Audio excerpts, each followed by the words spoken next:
Good evening and welcome to the channel's studios here in London with your international news around the world in 5. Donald Trump has held talks in Qatar on the second leg of his 4-day Middle East tour. Before flying to Doha, Mr. Trump met the Syrian president in Riyadh, urging Ahmed al-Shara to normalise relations with Israel. The meeting came after Mr. Trump lifted sanctions on Syria, saying it would give them a chance at greatness, having met the Syrian leader. Mr. Trump has also announced a series of deals with Qatar on the second leg of his 4-day tour. I am also ordering the cessation of sanctions against Syria to give them a fresh start. It gives them a chance for greatness. It gives them a good, strong chance. And it was my honor to do so. I want to make a deal with Iran. I want to do something if it's possible. But for that to happen, it must stop sponsoring terror, halt its bloody proxy wars, and permanently and verifiably cease its pursuit of nuclear weapons. They cannot have a nuclear weapon. I don't imagine there's anybody at this table or anybody in this room that would say they can. At least 50 Palestinians have been killed in a series of Israeli airstrikes in northern Gaza. The Indonesian hospital reported that 22 children and 15 women were among the dead after a number of homes in Jabalia town and refugee camp were hit overnight. It came as the UN's humanitarian affairs chief urged members of the UN Security Council to take action to prevent genocide in Gaza. And now the ICJ is considering whether a genocide is taking place in Gaza. It will weigh the testimony that we have shared, but it will be too late. Recognizing the urgency, the ICJ has indicated clear provisional measures that must be implemented now, yet they have not.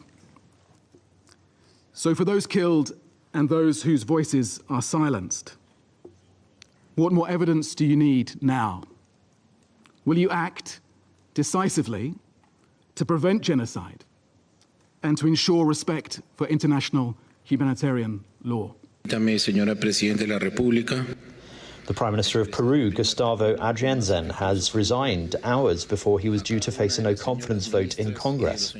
Members of Peru's Congress had called for the no-confidence vote after the recent kidnap and killing of 13 mine workers, which shocked the country.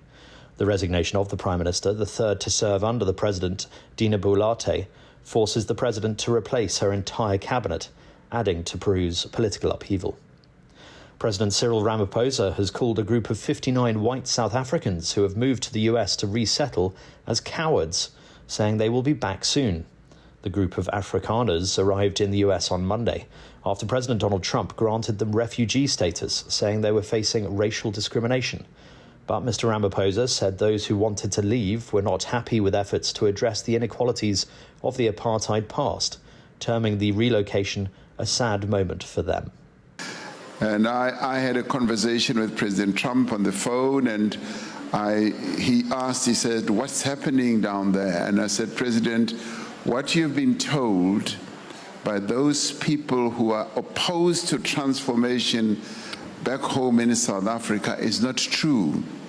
And I added to him, I said, "We were well taught by Nelson Mandela and other iconic leaders like Oliver Tambo on how to continue to build a united nation out of the diverse groupings that we have in South Africa."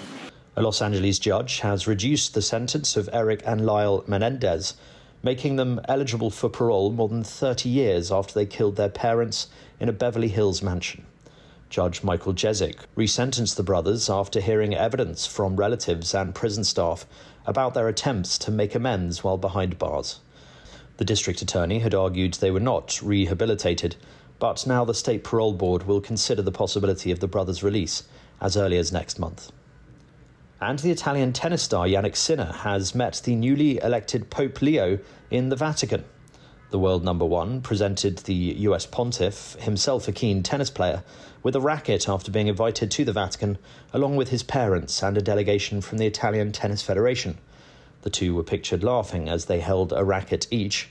Sinner is taking part in the Italian Open tennis tournament, which is being staged a short distance from the Vatican. And that's your international news around the world in 5. Now back to the channel's studios in Lagos.